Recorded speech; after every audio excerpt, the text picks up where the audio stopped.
हम सब रोज अपनी जिंदगी के पल इंस्टाग्राम पर शेयर करते हैं, है ना? पर कभी सोचा है कि ये ऐप आखिर है किसका? चलिए आज इसकी कहानी में थोड़ा और अंदर चलते हैं। तो सवाल सीधा सा है, असल में इस विशाल सोशल मीडिया प्लेटफॉर्म का मालिक है कौन? एक शब्द में जवाब दूं तो वो है मेटा। पर रुकिए, कहानी सिर्फ इतनी नहीं है, ये तो बस शुरुआत है। असली कहानी तो और भी मजेदार है, जो एक गैराज से शुरू होकर टेक की दुनिया की सबसे बड़ी डील्स में से एक तक जाती है। तो चलिए शुरू करते हैं ये दिलचस्प सफर। हर बड़ी चीज की तरह इसकी भी एक शुरुआत थी। ये कहानी है दो दोस्तों की और उनके एक ऐसे आइडिया की जिसने मोबाइल फोटोग्राफी की दुनिया को हमेशा हमेशा के लिए बदल दिया। तो मिलिए केविन सिस्ट्रॉम और माइक क्रीगर से। स्टैनफोर्ड के ये दो ग्रेजुएट, इन्होंने शुरुआत में बर्बन नाम का एक ऐप बनाया था। और ये आज के इंस्टाग्राम जैसा बिल्कुल नहीं था। ये एक लोकेशन बेस्ड ऐप था जिसमें चेक इन से लेकर प्लान बनाने तक बहुत कुछ था। पता है, बर्बन में बहुत कुछ था, शायद जरूरत से ज्यादा ही। पर इसके फाउंडर्स ने कमाल की चीज नोटिस की। लोग ऐप का बस एक ही फीचर इस्तेमाल कर रहे थे, फोटो शेयर करना। तो उन्होंने एक बहुत बड़ा, बहुत हिम्मत वाला फैसला लिया। उन्होंने बाकी सब कुछ हटा दिया और फोकस किया सिर्फ 3 चीजों पर: फोटोज, फिल्टर्स और शेयरिंग। और बस यहीं से हुआ इंस्टाग्राम का जन्म। और ये फैसला, अरे ये तो जैसे एक रॉकेट की तरह चल पड़ा।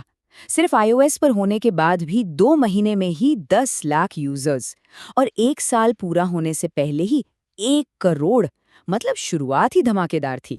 अब जब कोई चीज इतनी तेजी से आगे बढ़ती है तो बड़ी बड़ी कंपनियों की नजर उस पर पड़ती ही है। और फिर आया वो हफ्ता, एक ऐसा वीकेंड जिसने सोशल मीडिया का नक्शा ही बदल दिया।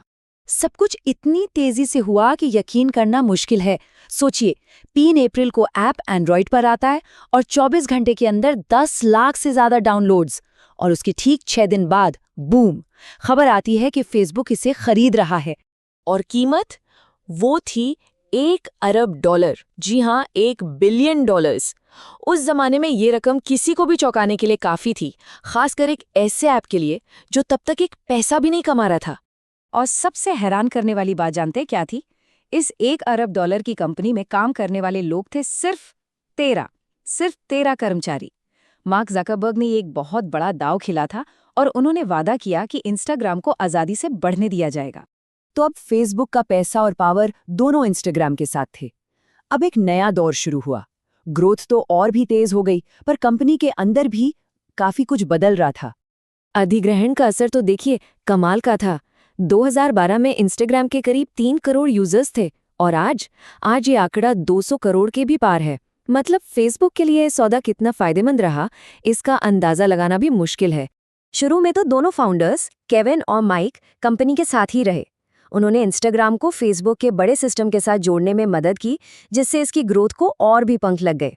लेकिन साल 2018 आते आते दोनों फाउंडर्स ने कंपनी छोड़ने का फैसला कर लिया। आज की तारीख में इंस्टाग्राम की कमान एडम मोसेरी के हाथ में है, जो फेसबुक के एक पुराने और भरोसेमंद एग्जीक्यूटिव हैं।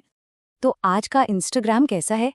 ये अब सिर्फ एक फोटो शेयरिंग ऐप नहीं रहा, ये एक बहुत बड़े टेक साम्राज्य का एक मजबूत पिलर बन चुका है। और वो साम्राज्य है मेटा प्लेटफॉर्म्स। आपको याद होगा 2021 में फेसबुक ने अपना नाम बदलकर मेटा कर लिया था।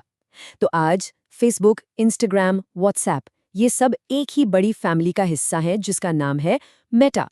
मेटा के लिए इंस्टाग्राम की अहमियत बहुत ज्यादा है। ये अब सिर्फ फोटोज के बारे में नहीं है, इसमें स्टोरीज हैं, रील्स है, शॉपिंग है, बहुत कुछ है। ये मेटा के ऐप्स के परिवार का एक बहुत जरूरी हिस्सा है और उसके बिजनेस के लिए भी बेहद जरूरी है। तो सोचिए, एक सिंपल सा फोटो ऐप जिसकी शुरुआत सिर्फ 13 लोगों ने की थी, आज 2 अरब से ज्यादा लोगों को जोड़ता है। ये कहानी है सादगी की, सही समय पर सही फैसला लेने की और हिम्मत की। सवाल ये है कि अगले 10 साल इंस्टाग्राम को कहाँ ले जाएंगे?